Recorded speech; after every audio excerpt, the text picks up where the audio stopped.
nakakausap niyo, Idol, si Michelle Lore Banaag. Okay. Idol, nirereklamo niya ang kanyang kinakasama tungkol sa pamimilit nito sa kanya na makipag kahit kapapanganak lang niya. At kung hindi siya papayag ay hindi siya o sila bibigyan ng pagkain. Meron po tayong video, Idol, panoorin po natin. Sige.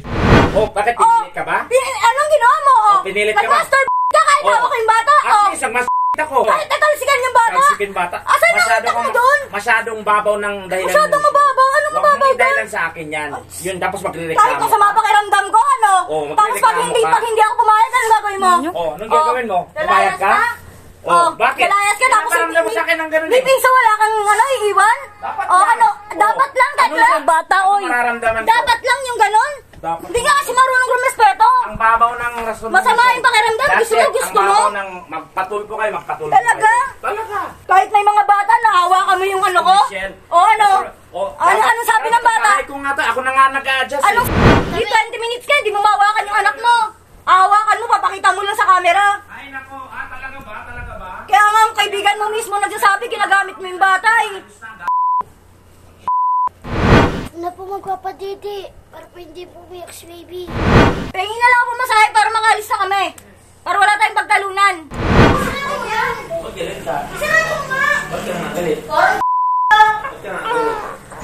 Teka muna. Tekla, parang... Yes, Idol. Siya po yung sa taga-kabilang station. Siya yun. Yes, Idol. Akala ko si Tekla, gay. Apo. On screen po, gay siya. Meron silang program doon na gay talaga siya. Opo. Okay.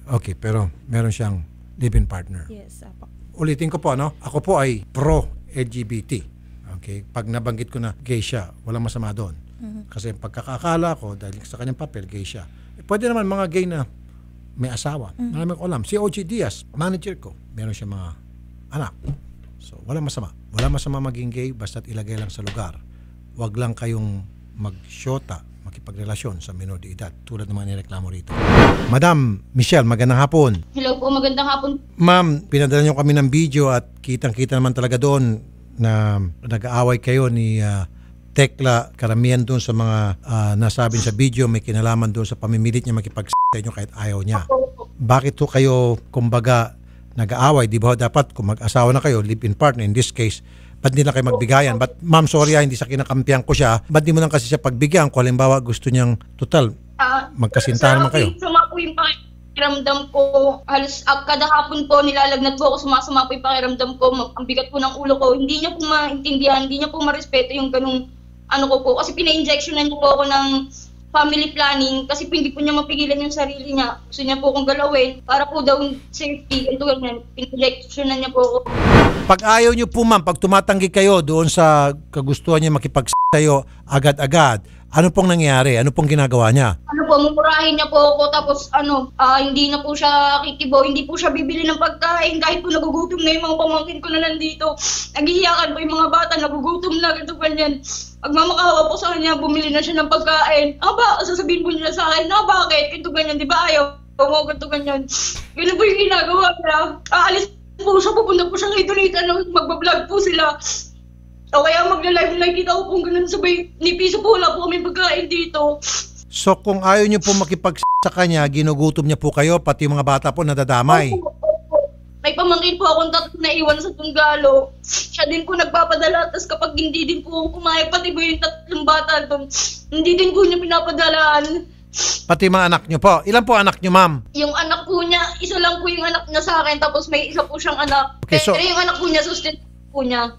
Kaya nga po, so anak nyo sa kanya, tapos anak niya sa previous relationship, plus 3 pamangkin, 5. So, lahat po yung nasa poder ninyo. Yung 3 bata po nasa Dunggalo po, nasa poder po niya yung kapatid ko po ngayon, asawa po niya, at saka yung 2 ko pong pamangkin. Hindi naman po dapat silang mapupunta dito. Si Tekla po mismo nagsabi na pumunta po yung kapatid ko dito para po matulungan ako mag-alaga kasi po hindi po siya nag-aalaga ng anak namin. Simula po pagising nila to, pag na lang po pag-vlog. Madalas niyo bang gawin to na kapag ayaw niyo makipag sa kanya, ginugutom niya po kayo, pati mga bata? Opo. Kahit po sa harapan ng mga pamangkin ko ng kapatid ko, naririnig po nila pag humingi po ako ng pambili pagkain, sasabihin niya po sa akin, gusto mo pambili pagkain? Sige, tara muna. Ganun po ginagawa niya. O kaya po pag nasa kwarto po kami, sasabihin niya sa mga pamangkin ko, labas muna kayo doon, saglit lang. Pinapalis yung mga bata, para kayo. Opo, minsan po, isang beses po, na last week lang, katabi ko po yung pamangkin ko, nanonood po sa cellphone na hawak ko. Nagtakip lang po siya ng kumot. Wala po akong magawa. Kailangan po magpadala sa mga pamangkin ko. Kahit po masama pakiramdam ko. Ganun po yung gusto niya. Bakit po siya nagkakaganito, ma'am? Alam niya po kasi sa kanya kami nakasandun eh. Sorry, ma'am, at sorry kay Tekla. Mamaya subukan natin siya kontakin. May bisyo ho ba ito? Wala na po. Wala siyang bisyo. Okay, good. Trip lang niya talaga. Uminto po siya last year. Last year pa siya uminto. Opo, last year po. Okay, mabuti naman. Now, paano ma'am kapag halimbawa, hindi ka nakipag-at hindi ka niya binibigyan ng pagkain, so paano kayo nakakain ng anak niyo at mga pamangkin niyo? Ihintayin po na na bumalik po siya, tapos ang gagawin po niya, hawak ko po yung anak ko, natulog po sa dibdib ko, kukunin po niya. Magmamaster na lang po siya. Okay. Oh man. I don't believe I'm hearing this. Tapos may time po nakawak ko yung anak ko, nakaganyan. Inapadayday ko po yung anak ko. Dumikit po siya sa akin. Tapos, inawakan niya po yung basta ilang parte ng katawan ko, tinatabi ko po siya. Sabi po niya, bakit maubos ba yan? Tapos sinayaan mo na lang po siya. Hanggang sa nag-master na naman po siya. Pati ko yung mukha ko sa yung mukha ng anak namin na 4 months old, tinalisikan. Tapos tumawa lang po siya. Nakala mo demonyo. Sabi niya, sorry anak. Sabi ko naman, walang niya. Pati yung anak ko, tinalisikan. Tumatawa-tawa lang po siya. Sigurado kayo, tumigil na po siya sa kanyang dating masamang bisyo? Opo.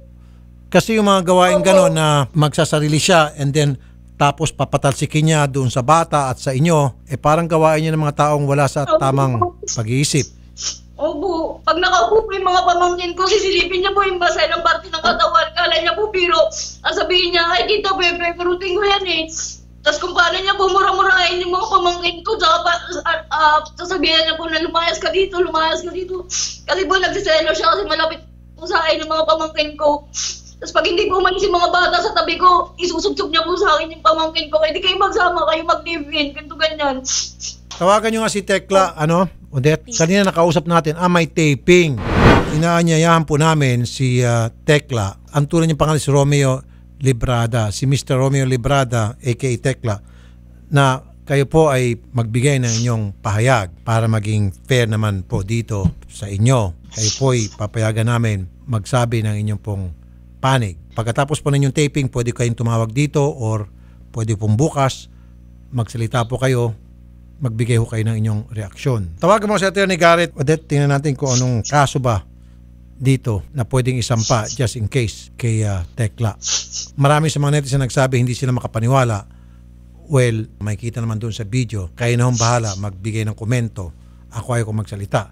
Pero nandiyan naman yung video para kayo na hong maging judgmental sa kasong ito.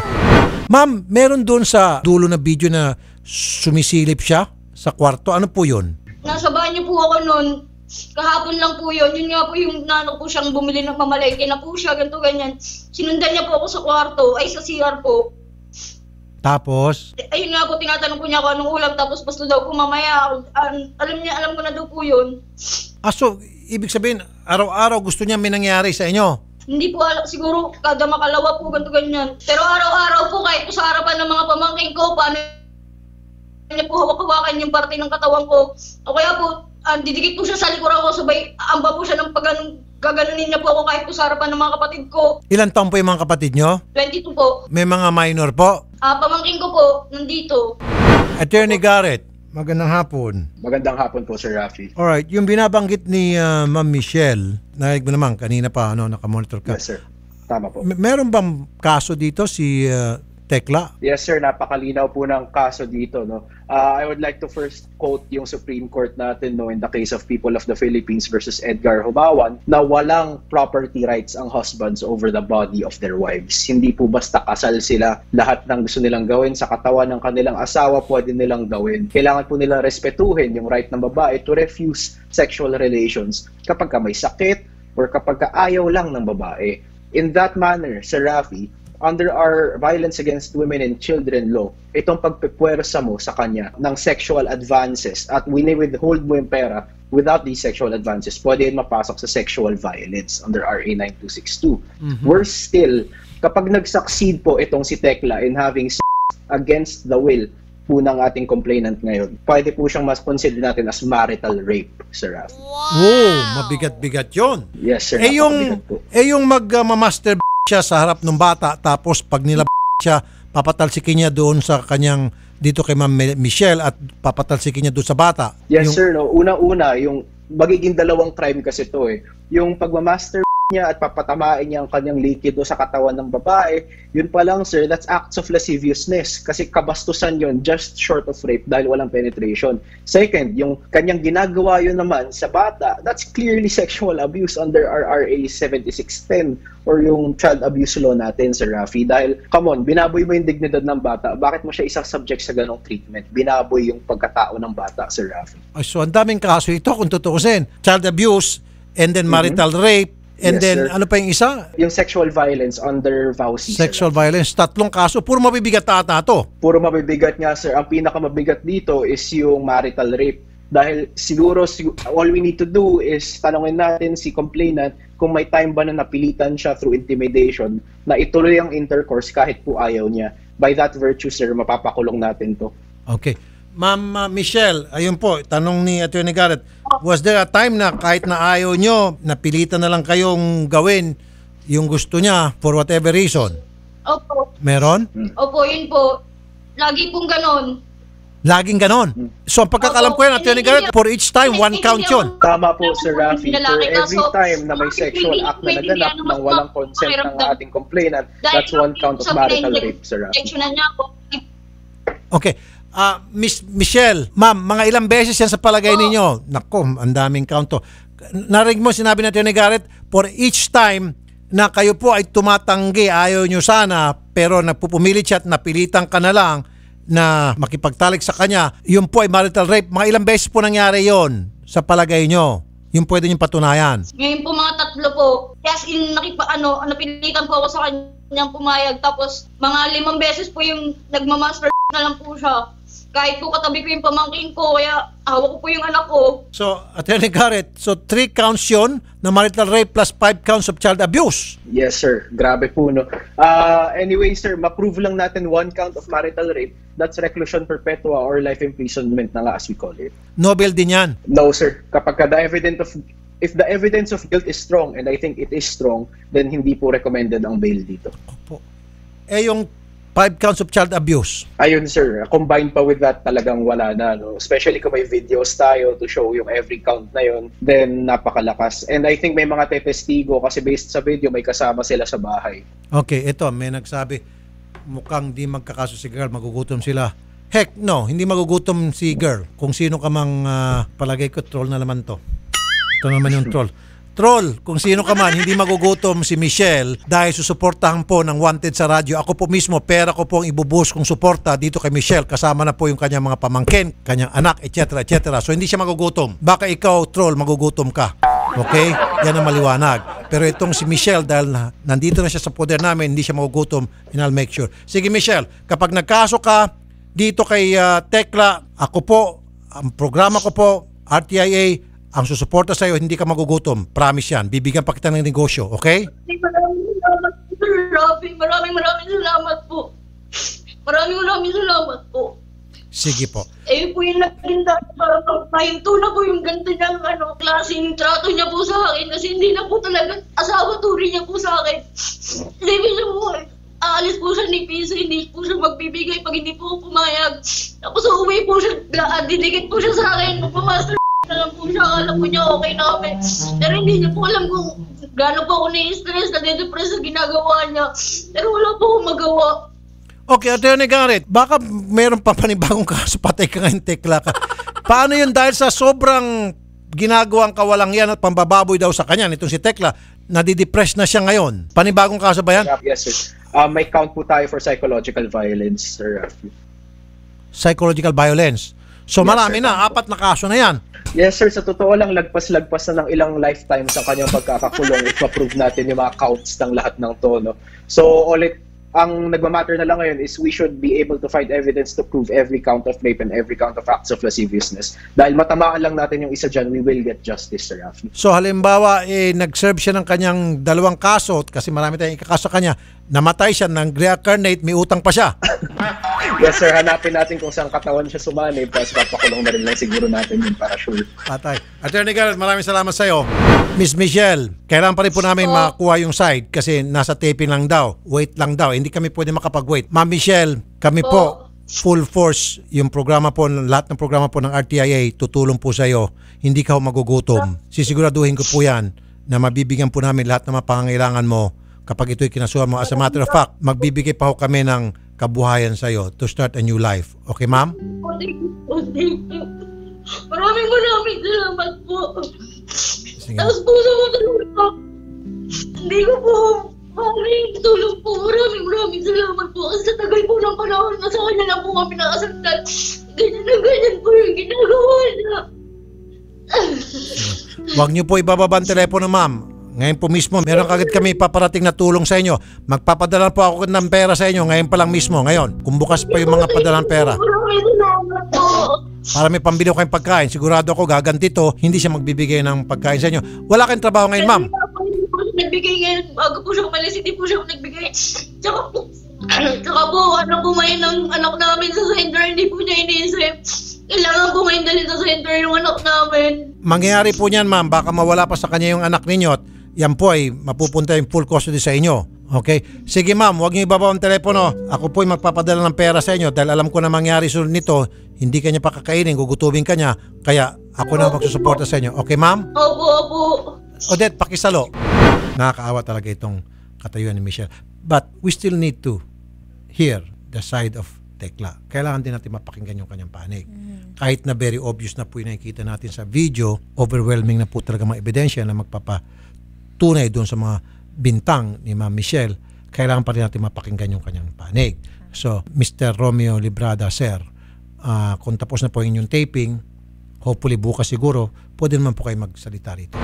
Matagal na namin sinasabi yan dito, kung ayaw po ng inyong partner, kahit na asawa pa yan, huwag niyo pong pilitin.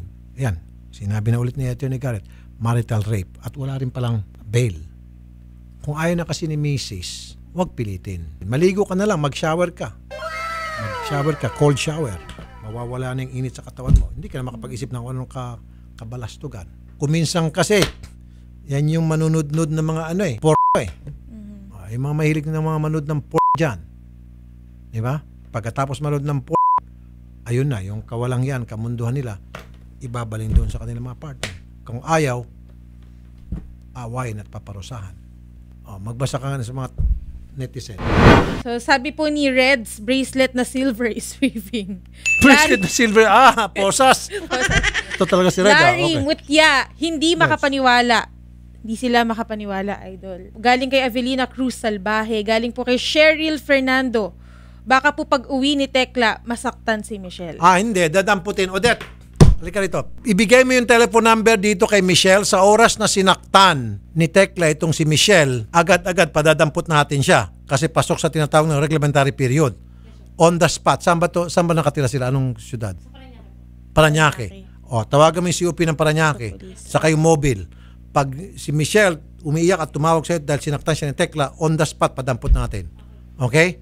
Sige.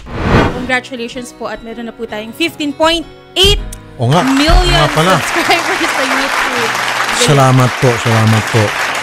There is strength in numbers. Yung numero pong yan po ang kapangyarihan na ibinigay po sa atin lahat. Nang sa gayon, magkakaroon na po tayong lahat ng boses. Na yung kapangyarihan mapupunta po sa nakararami, hindi po sa ilan. Kapangyarihan na gagamitin natin para sa kabutihan, nang sa gayon, ang boses po natin kapag nagkaisa tayo, walang imposible. Lahat ng problema mabibigyan po ng solusyon. Lalo na doon sa mga kababayan natin inaapi. Mga kababayan natin nilapastangan at nilalamangan. Kaya nga po, kung hindi pa kayo kasama, sumama na po kayo rito. 15.8 million stronger po tayo. Yan po ay dahil sa pagkakaisa natin, marami tayong problema na bibigyan solusyon. dito sa Wanted sa Radyo. Sa mga hindi pa po nakakapag-subscribe, mag-subscribe na po sa YouTube channel ni Idol Raffy Tulfo in Action YouTube channel. Huwag niyo pong kakalimutan na pindutin yung bell button sa gilid and syempre select niyo po yung all para lagi po kayo nabibigyan ng notifications from Raffy Tulfo in Action YouTube channel.